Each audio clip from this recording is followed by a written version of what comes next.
There are an infinite number of ways I could phrase the words specifically in this video, and I'm just going to run with this one take, and whatever happens in this one take, and if that cat over there, my cat, not that random cat, that cat, my cat, decides to howl his ass off, then, well, we're just going to have some native cat howling.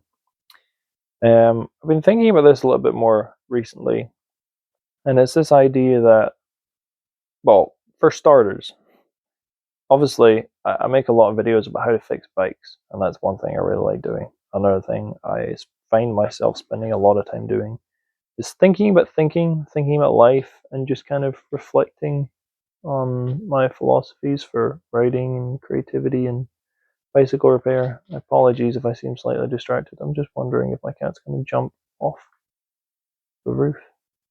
He'll be fine. He's got springy legs. Something I have come to realize is that the effort and the enjoyment that I get out of making stories is worth it in and of itself. And for years, and for context, I've been writing stories in some form or other since I was... There you go, he's on land again. Somewhere between when I was 10 and 12 years old.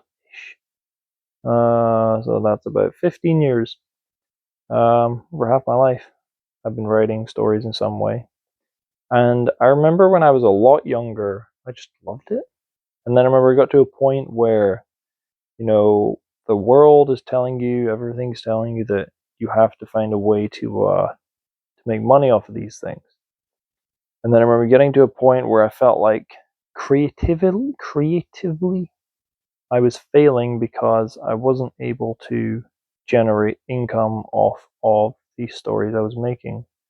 I was always kind of comforted by the fact that most of the authors I've come to enjoy over the years didn't really break out until like their 40s or 50s. Like, it takes a while to get enough skill and just have enough experience of life to be able to really write something that just works. It just sings off the page, and I'm perfectly okay with that. But my writing has come on a lot in the last couple of years. Like, I feel a lot more comfortable with it. I feel a lot more at home with the process.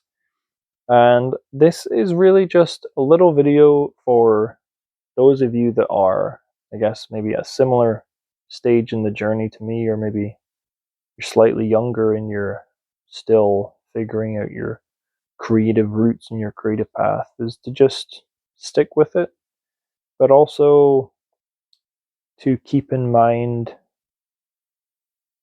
just making it small, because quite often I think there's this habit for all of us to, I say all of us, I'm definitely projecting myself and a lot of what I see, but for a lot of us, there's this habit to think that if we can't sit down, and I'll use writing as an example, can't sit down for 3 hours every day, then there's no point.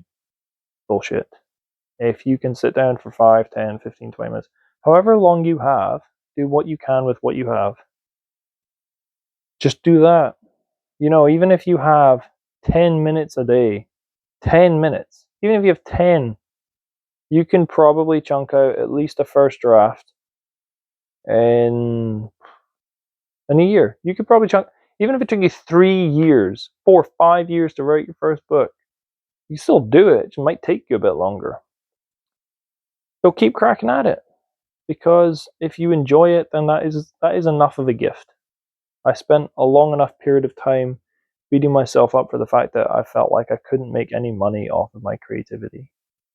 And I think that's really sad, because I think if we've gotten to a point where the sole criterion of success of whether or not we have done something well creatively is how much financial remuneration we get for it, then I don't feel like that's the point of creativity. I feel like that's a bit ass backwards. I feel like it's the main thing that we do that is specifically maybe not for that. Of course, you can profit from your skills if you get to a point where they're commercially viable and people like your stuff, then that's awesome.